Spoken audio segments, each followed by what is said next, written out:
So at first, I would like to follow the tradition of introducing myself. My name is Ryo Miyajima. Uh, for my master's degree, I majored in mechanical engineering. Uh, my research theme was about numerical simulations of large deformation of hyperelasticity.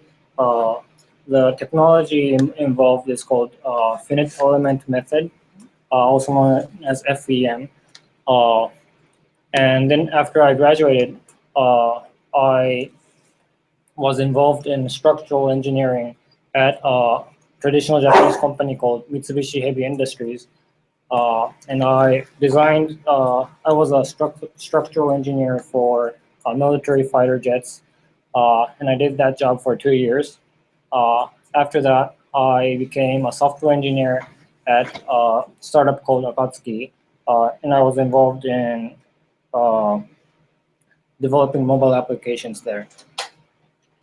And after 2 years, this year at May, I joined Preferred Networks as a software engineer. So today I want to talk about the drone and the mechanical aspects of it that we presented at the CTEC event. CTEC is a Japanese event held every year, I think, where technological companies present their concepts or ideas or products. So here's the outline for today's talk. In the first half, I want to talk about general topics of a quad rotor. So this doesn't mean our quad rotor in particular, but other quad rotors as well. And in the second half of this talk, I want to talk about our quad rotor in particular, how we designed the system and what we had to do to automate the control. And finally, I want to talk about lessons learned and some learning related issues that come up when applying robotics to, when applying reinforcement learning to robotics. So first, I want to talk about things that fly. I think many engineers categorize things that fly into two main categories. The first one being the fixed wing category, and the second one, which has the rotating wing. And then there's actually a third one called rockets, but they have a completely different way of flying, so I'm not going to talk about them in this talk. And then we have the drone category. And the definition of drones, according to Wikipedia, is that it is an unmanned aerial vehicle. So it means that there is no human pilot aboard. So if there's no human pilot aboard, you call any shape of flying vehicle a drone. So many people like to call our project the drone project, but technically it's more closer to, or it's more accurate to call them quad rotors, because the vehicles like this image have 4 rotors that rotate, and technically that would be a more accurate way to call it. And I think obvious question is why we don't see manned quaders, and why we only see rotating wing vehicles like helicopters. And the most straightforward answer to that is that it's not a redundant system. And by redundant, so for manned vehicles, people really emphasize on the redundancy and the fault tolerancy of the system, because basically your life depends on it. Like the figure here, even for a simple flight controller, it is common to have 3 same redundant modules, and then feed that input into a voter so that even if one of the modules fail, we would still know the majority vote and still trust that output for the system. And a quad rotor is not a redundant system because even if one of the 4 rotors fail, then basically you can't do anything about it, and the quadrotor just falls to the ground. Whereas, for example, if you take commercial airplanes, even with the two-engine aircrafts, they would still fly with only 1 engine.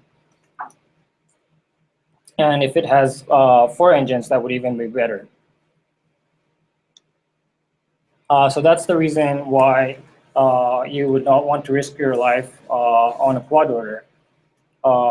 And the next obvious question might be, what makes helicopters safer and quad rotors not safe?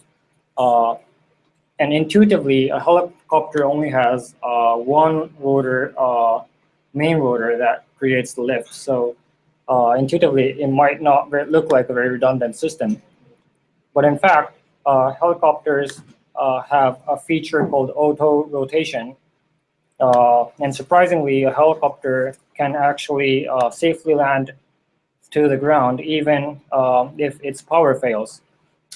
Like the figure shown here, when the power of a helicopter fails, it would start descending, but then that descent would create air from below the helicopter, causing its main rotor to start rotating in itself. And that would create lift and would enable the pilot to actually safely land the helicopter without any power at all.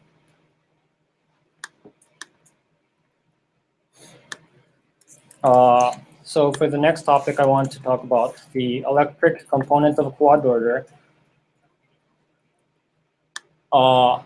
And surprisingly, the electric components are actually very simple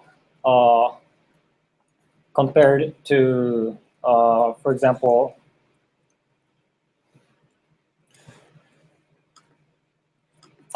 electric components of a quad rotor is very simple. It just consists of a battery, a power distribution board, and then 4 electronic speed control that changes the alternate current into, it's the other way, the digital input to an analog input to the motor, and having 4 sets of that, they are controlled by a flight controller, which takes the roll, pitch, yaw, throttle that is sent from the RC receiver and converts them to the rotation speed of each motor.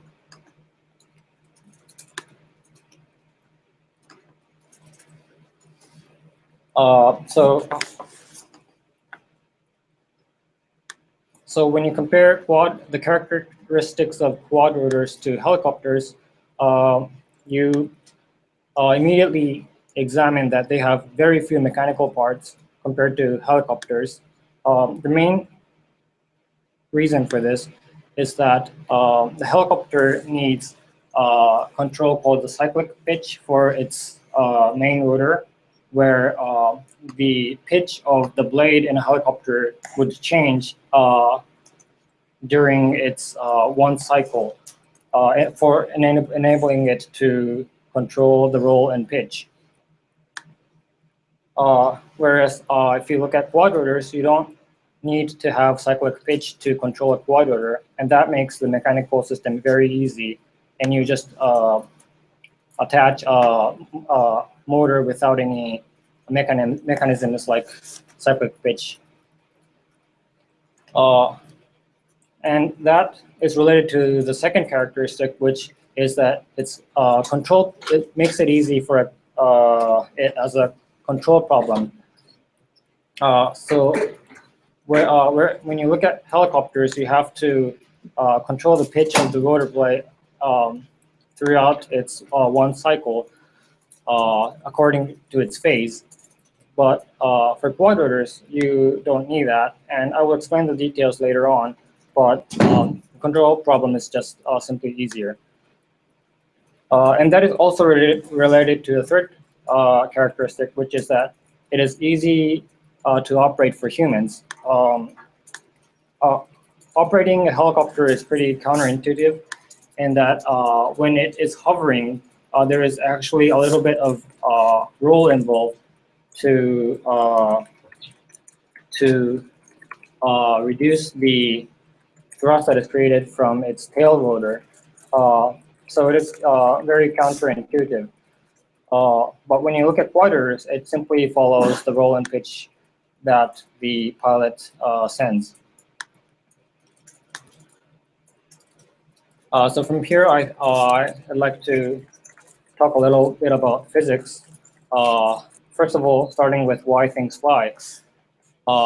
And basically, for the two categories, fixed wing category and rotation wing category, the same principle applies, where you have a wing that looks like this figure. And the air that flows on the upper part of the wing flows faster, and for the lower part of the wing, the air flows slower. This creates a pressure difference in the upper part and lower part, and that pressure difference ultimately causes lift. So for a quad rotor, this phenomena is created by the four propellers. And the dynamics of a propeller is, if you model it very simply, it is only expressed as this simple equation. Of course, it's only a model, and it does not apply to all ranges of the rotation. But for a rough course model, this and in many simple control problems, this equation suffices to actually stabilize propeller.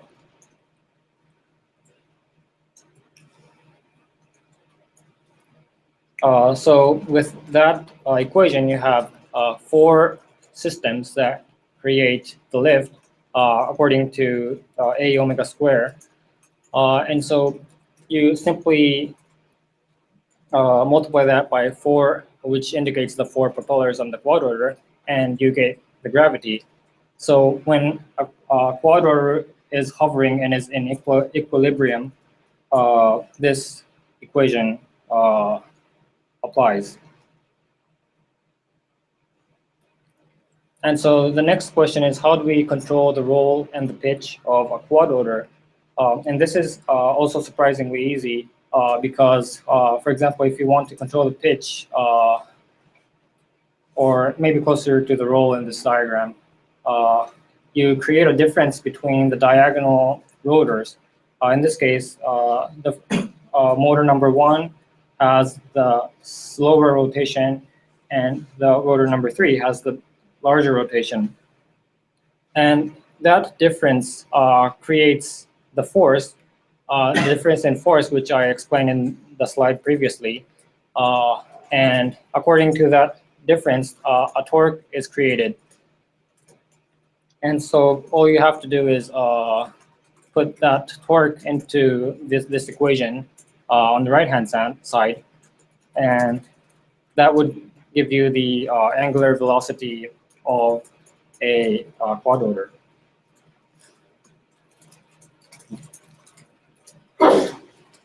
And next question is, how do we control the yaw of a quad rotor?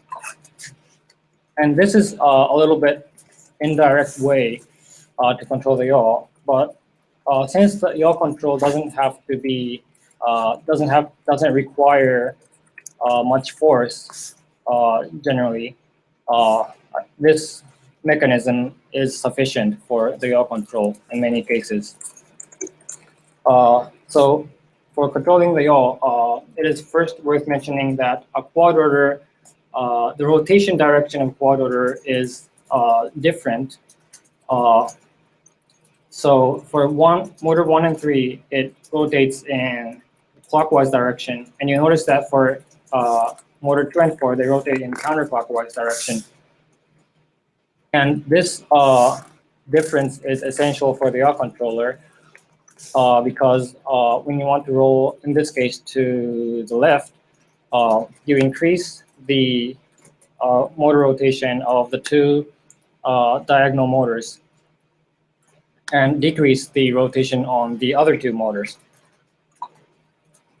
And that creates yet another difference in the torque involved,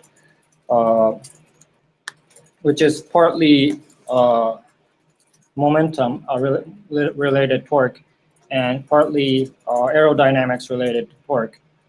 But basically, this model is sufficient in many cases where you just apply the effect by the square of each rotation speed.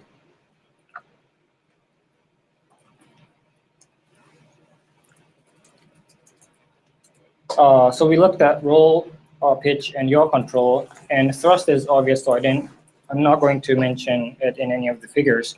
But you just simply increase the speed of all the rotors uniformly. So you have 4 degrees of freedom for controlling the rotation speed of each motor. And in that 4-dimensional space, it's sometimes more intuitive to separate the bases according to which control you want to apply.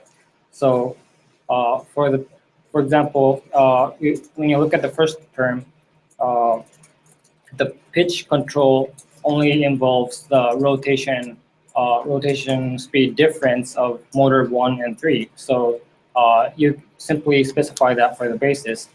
And similarly, for the other controls, there's a unique basis to specify those controls. So you can separate the 4-dimensional space according to this basis. And for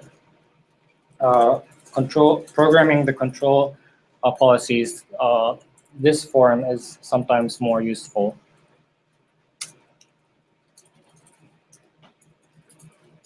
You may wonder how we measured the moment of inertia for a quad rotor, and I denoted it as I, which corresponds to the mass in transitional equilibrium.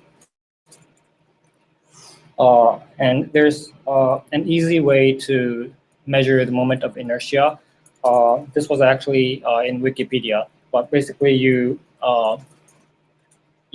create this pendulum called the trifilar pendulum, where you create a circle for, not a circle, you create a triangle, and when you rotate the drone in the horizontal direction, the system starts oscillating in a certain period.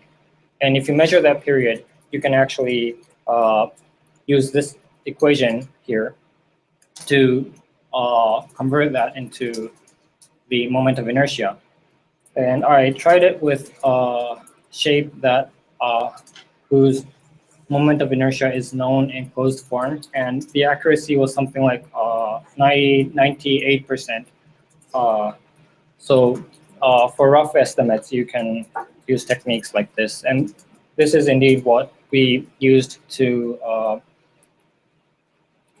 offer for designing the parameters in our simulator.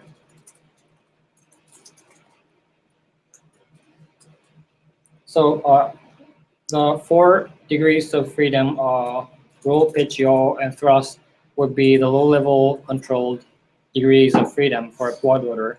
And then there's a higher level which needs to be controlled, which is the translation.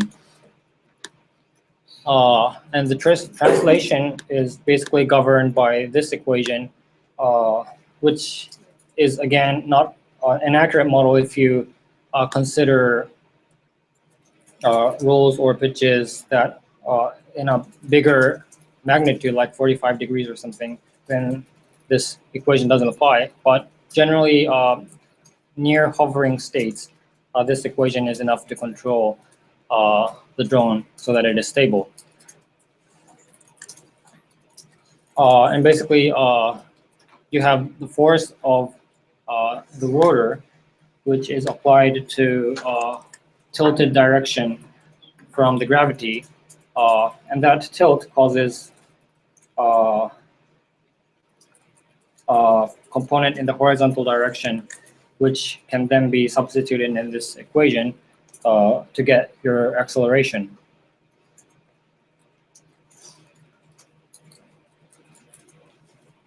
So that would be the high-level control.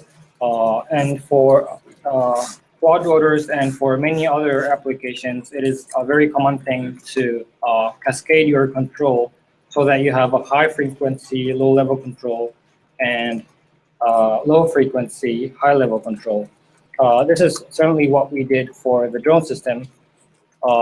And so the low-level control in my previous slides would correspond to the controls of roll, pitch, yaw, and thrust, for which you would have something like attitude for the target.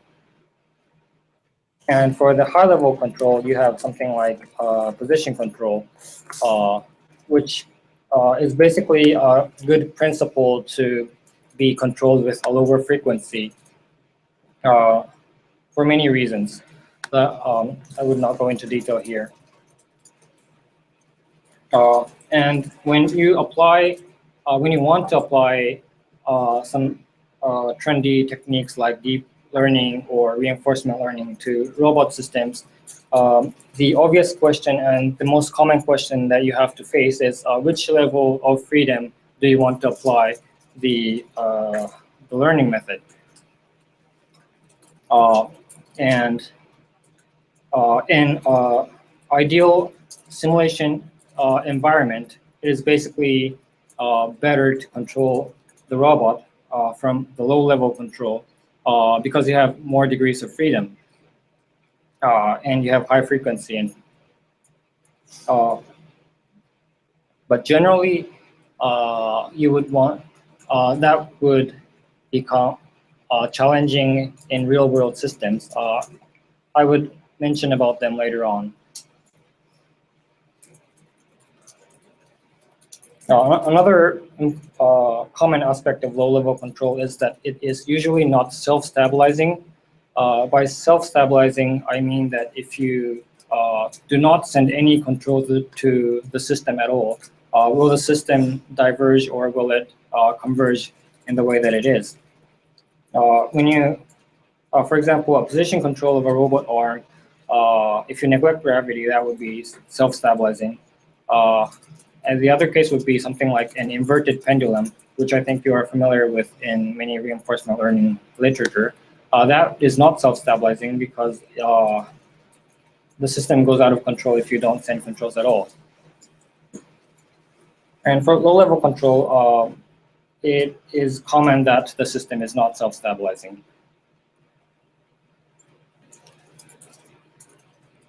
And I would also like to talk about Kalman filters, which serves as an important filter for things like position control. And the reason why you would want to use Kalman filters in many real-world applications is the trade-off in this diagram.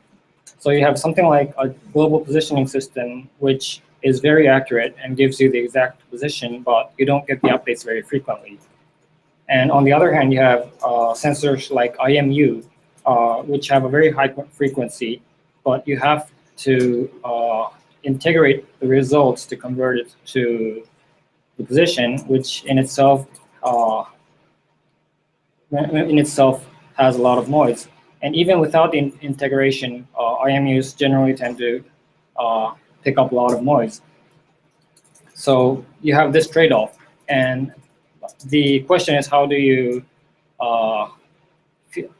do sensor fusioning for these trade-offs in sensors? And I think the most common and widely used approach for this is Kalman filters. So when you use the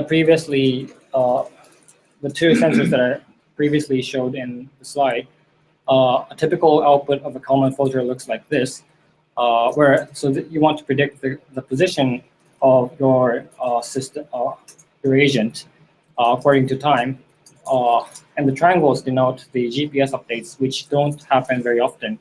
And it's typical to have your IMU updates in between these updates, and you will have them at a higher frequency. And a typical Kalman filter output would produce not only the estimated position, but also its confidence. So right after a GPS update, your confidence would be high and you would have low variance. And after each update from an IMU, then that would probably have a lot of noise in it, and you would have to integrate them. So your confidence becomes lower, and becomes lowest here before the next update for the GPS. And then when you have a GPS update again, your confidence increases again. And Kalman filters are very good at modeling these kind of structures.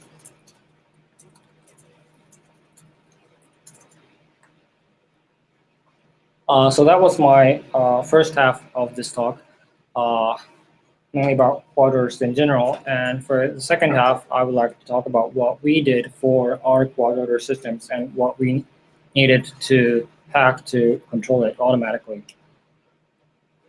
But first, I like to mention this as a disclaimer that we focused on rapid agile PDCA cycles, and we didn't actually optimize for the stability. So I think we could have tried a lot of other methodologies for the drone system. But I think it was important for us to just try out things that were readily available and do a lot of trial and error. So that's just a disclaimer. So first, let's look at how quad rotor is controlled by a pilot, a human pilot. You have this RC transmitter, and you are probably on the ground when you control your quad rotor. And the system is pretty simple. The transmitter sends RC signals, and the flight controller receives those signals as yaw, pitch, roll, pitch, yaw, and thrust. And the flight controller converts that 4 degrees of freedom to the rotation speed that I mentioned earlier in this talk, and send those signals to the 4 motors on the quad rotor.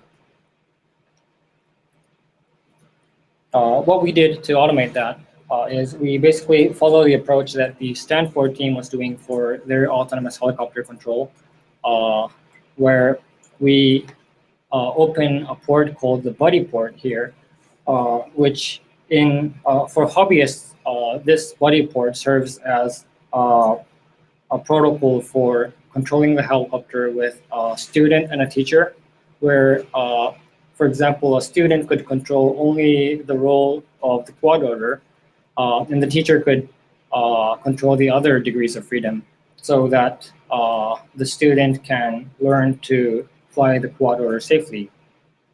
So we opened up that port for our system, and instead of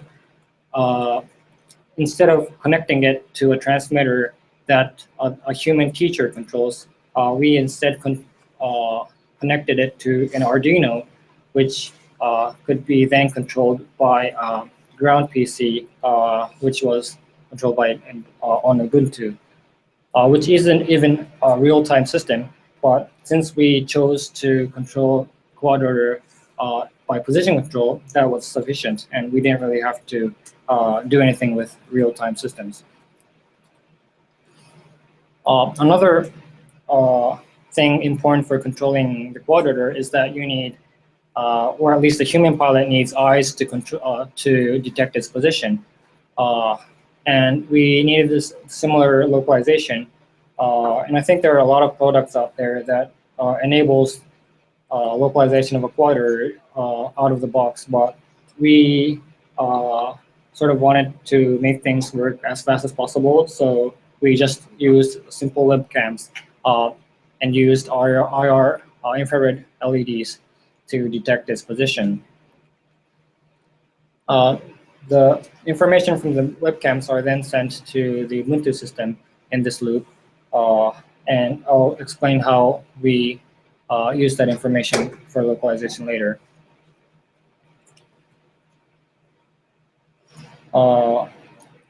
This slide is for just to give you an idea of how painful it was to hack an Arduino to send multiple channel PWM signals. Through the buddy port, this kind of PWM signal is sent. This is one cycle of a PWM signal, where you have each pulse width as the 4 degrees of freedom that we needed to control, that we needed to send. And so a naive approach to generate this signal from an Arduino would be the left side of the code, where you write the low outputs and high outputs, and then sleep a certain amount of time to generate this PWM. This is obviously naive because it is blocking. We actually need to read the serial information from our Ubuntu system. So this sort of worked, but didn't work in a practical way. And a not so naive approach would be the right-hand side, where you have something like a state machine, and each state would represent the phase in this cycle. And you would update your the high values and low values according to the phase. And this turned out to be the more stable method. And for position estimations, this was probably the most challenging part in a way. I think if we simply bought expensive products like Vcon, things might have been a lot easier. Again, we decided not to do that because we focused on fast evaluations and fast prototyping. So these are all things that could be done readily with everyday tools that you would find in your office.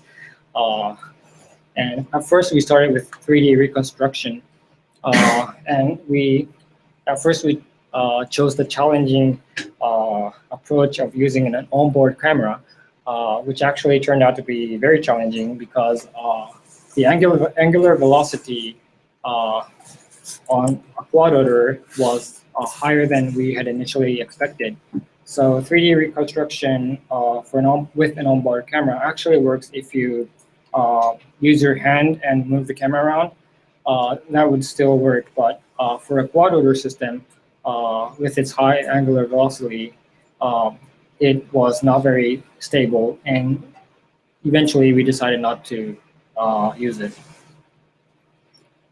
Another challenging aspect of 3D reconstruction is that you have to either do the computation on board the drone, which would require some computational power on the drone, or either you have to transfer the images from the camera on the drone to other platforms.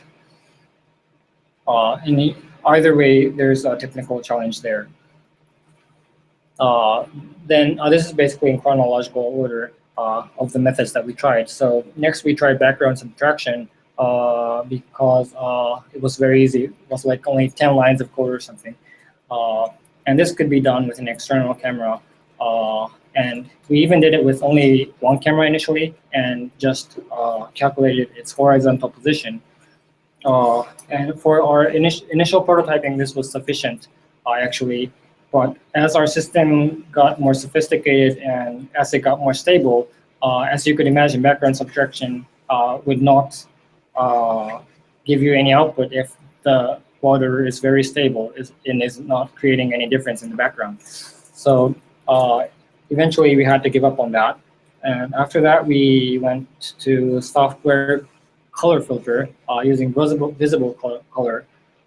So we chose colors like pink, which you don't see much often, at least in the quad order community and chose to get the location on that color. But its challenges would be that it suffers from a lot of noise and lighting conditions. So we gave on that. And perhaps the next technique, the tracking, would be the most interesting from a computer vision aspect. And it actually did work in most cases. We could have even tried that at the demo, but we decided not to do it because it suffered from recovery from loss. So in certain lighting conditions or in certain situations, the tracking method could lose track of the quad order, and when that happens, there is we couldn't come up with an effective way to recover from that loss. So we eventually gave up on that, which leads us to our last method, our hardware color filter using infrared filters. Again, this was effective for controlling just one drone, but if we wanted to do something like controlling multiple drones with the same camera, then this method would fail as well. So when you take a picture from your webcam with an infrared filter on it, the image looks like this. So we used cheap webcams, only a few thousand yen or something, and we put 2 infrared LEDs on the drone so that we can detect the yaw as well. So I want to talk about that yaw detection. This is not an MNIST image, by the way. This is how an LED would look like through an IR filter. And we had to come up with an efficient and versatile way to estimate the yaw from just this information. I think a naive approach would be segmenting the top half of the circle from the bottom half and sort of connect those two segmentations, but that wasn't very versatile, and we chose a different approach, which involves calculating the second moment. The second moment of an image would take this form. It would be 2 by 2 matrix, and the function f would represent either the grayscale or the 0-1 bit of the image. And its mathematical properties are useful in that they are positive, definite, and Hermitian, has real eigenvalues, and so the eigenvectors are orthogonal. So when you use that as a yaw estimator, you simply calculate the eigenvectors of this matrix. And actually, the yaw would be provided as the eigenvector that corresponds to the bigger eigenvalue. And this feature is a very strong feature in that the eigenvectors, one of the eigenvectors would tell you the yaw, and the other would tell you the vector that is 90 degrees offsetted from that yaw. And you have to discriminate which eigenvector actually corresponds to the yaw. And when you actually calculate the eigenvalues for images like the one that I showed in my previous slide, they would be about 10 times as large as the other eigenvalue. So that acts as a strong feature to discriminate each eigenvector. And even if it is not very accurate, it will always return some result, which is very important for real-time control. The drawback is that it is only limited to 180 degrees. So when you want to turn your quad order 360 degrees horizontally, I think this method will fail. I'd like to mention why I came up with that second moment method. It is basically because it appears in many literatures that is concerned to shapes, at least in mechanical engineering. For example, when you want to analyze the characteristics of this beam, you basically calculate its second moment of area, which is actually the same thing. And when you want to know the displacement of this beam that would take place when you apply a certain force to it, all you need to do is calculate the second moment of area, denoted I here, and that would give you the displacement. So a typical problem would be whether you would want to use this beam in this direction or 90 degree, the direction 90 degrees rotated from this direction, and you would want to know which is the stronger way of using this material. And the answer, by the way, is that you would want to apply force in the horizontal direction in this figure. Another common application of second moment is the second moment of inertia that I talked about earlier, which you would use to simulate the roll and pitch of your quad rotor, and the one that I was calculating with my with the pendulum. And in a 3D system, the moment of inertia would be calculated and would take this 3x3 form. Again, this would be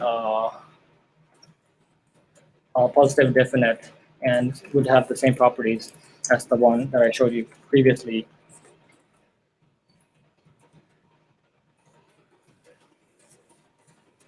So finally, I would like to talk about the lessons learned from our demo and project. The first point is that naive application of reinforcement learning in robotics is doomed for failure. This is mentioned in many literatures, I think. When you think about the reasons why they are, the first one is that real robotics applications, at least the practical and useful ones, have high dimensions. Whereas when you look at theoretical reinforcement learning, many people are satisfied with just controlling the inverted pendulum, which has only 2 degrees of freedom, something. But in robotics, it's common to have something like 32 degrees, for example, for the degree of freedom of each hand and its velocity. And the second challenging aspect is that real-world applications suffer from a lot of noise in either the state or the action. I mentioned about IMUs previously. When you look at the raw output of an IMU, basically it's just not useful unless you apply something like low pass filter to smooth it. So I think that's certainly the case where you want to directly use the output of an IMU filter and feed it into an RL, reinforcement learning agent. I don't think that would work unless you somehow design the agent so that it learns something like a low-pass filter, in which case I think it's just easier to directly use low-pass filters. Third characteristic is that there's a lot of complexity in the environment dynamics. By dynamics, I mean the function that would produce the next state given the current state and the action of the agent. And in real-world applications, there is no such function. Even if there is a lot of noise involved, and it would probably suffer from something like drifting. If you want to use it for like 5 days, which was our case in the CTEC demo. And finally, we have the reward design problem, where in most reinforcement learning techniques, you have to define reward as a scalar value. And optimize for that reward. But in real world situations, things aren't so simple. For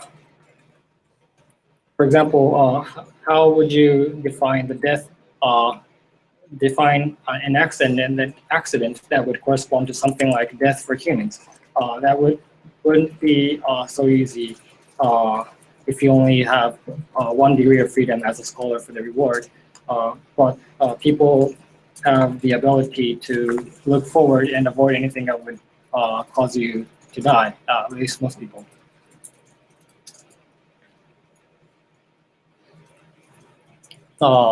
So from those four characteristics, we are pretty sure that we have to carefully design the representation of what you want to learn. And I think this is a common mistake that many people like to make because of the success in deep learning and the results in image recognition. People like to think that when you feed all the inputs that real agents take in a real world system and feed it into a deep learning system, deep learning framework, it would somehow produce some useful results and the agent would optimize for anything. That is certainly an optimistic way of thinking. And as a matter of fact, many successful applications of reinforcement learning in robotics carefully design their system so that their applications embed some kind of prior knowledge. By prior knowledge, I mean that it is not learned, but it's carefully designed so that the system automatically learns its parameters, and that would eventually follow the prior knowledge that the human designed. So yeah, my point is that deep learning or reinforcement learning isn't ready for everything. You will still have to design them carefully and embed all the prior knowledge that you can use in that system. Otherwise, it would probably not work. My next point is that we should assess the benefit of replacing control system engineers with deep learning engineers. I don't think this is a bad idea, but as I mentioned in my previous point, we would still have to embed some kind of prior knowledge to make anything useful. So that's one aspect, and the characteristics of the system may or may not improve. This question really can't be answered unless you actually try it. And I guess for trying it, you would need deep learning engineers, but even when you do that, you are not sure that the performance of your system would improve in a beneficial way. And even if the performance does improve, the system may generalize to a broader range of applications, or it may not. It might just be learning so that it optimizes for the environment that it is in right now. We're not really sure how broad the range of applications it would apply to unless we regularize it in a way that we are certain that it will generalize. But I think we aren't really sure how to do that, at least in a general case. The third point is maybe an organizational issue, but the engineers that did that project may or may not generalize to other projects. The methods used isn't, as I mentioned before, ready for everything. It may be the case that it is useful for the particular domain that you were interested in, but it may not otherwise. That's really, that question can be answered either unless you actually try it. So basically that comes to our last point. You will sacrifice transparency, which is, I think, not a common problem, not just in reinforcement learning or deep learning in robotics, but deep learning in general, where the optimization process isn't really transparent. Even if it is, you really don't know how each parameters work. That is relatively compared to a conventional control system where you would tweak one parameter and know how that would affect your system intuitively. Whereas when you look at neural networks, I don't think you can intuitively tell whether changing the number of hidden layers would affect your system in a good way or a bad way. So that is all I have prepared. Thank you for your attention. Any comments or questions?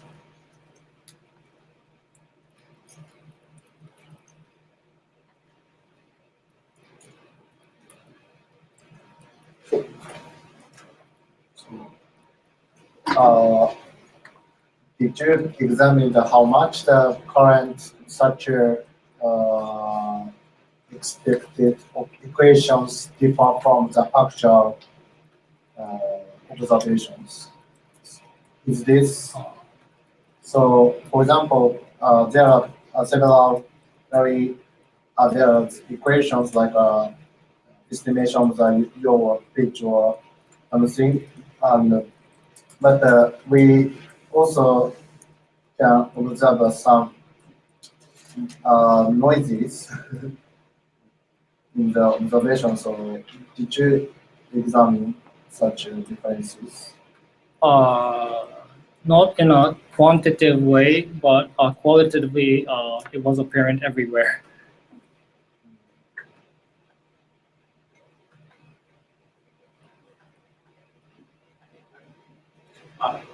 Regarding the number of rotors, would there be any advantages in some cases to having maybe more than 4 rotors? I think drones that sometimes have yes. more. Yes, there certainly is an advantage. I think when you use 6 rotors, you can still keep flying if one rotor fails. So that would obviously be an advantage.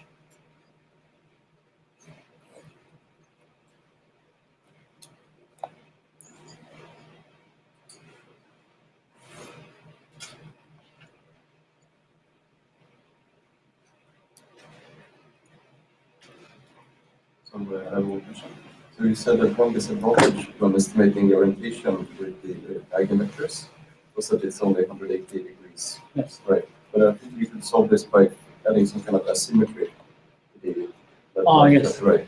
So you could add 1/3 so that you can flip the eigenvector based on the most major direction. Yes. Or is there some disadvantage? I'm not sure, maybe it's not possible in practice. I think it is possible. We didn't try it because we really didn't have the demand for controlling the yaw of the drone 180 degrees otherwise. We just needed to keep it stable, so we actually didn't require that. So we didn't want to add any system components that might fail.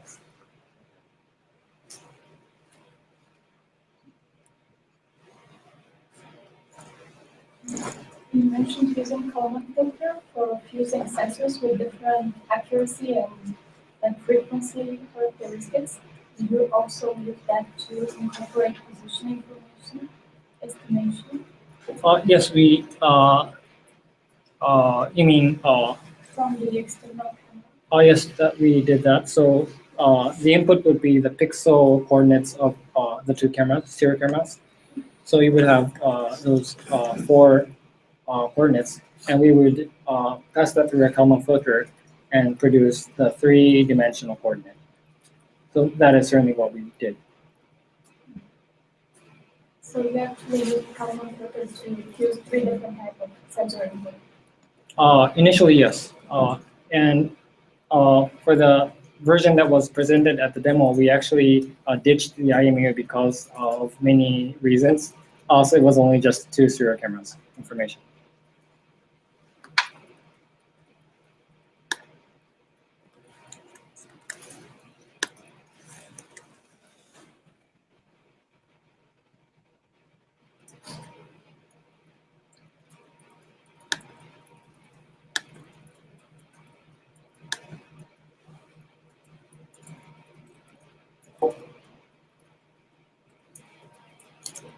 じゃあ、はい、終了で。ありがとうございました。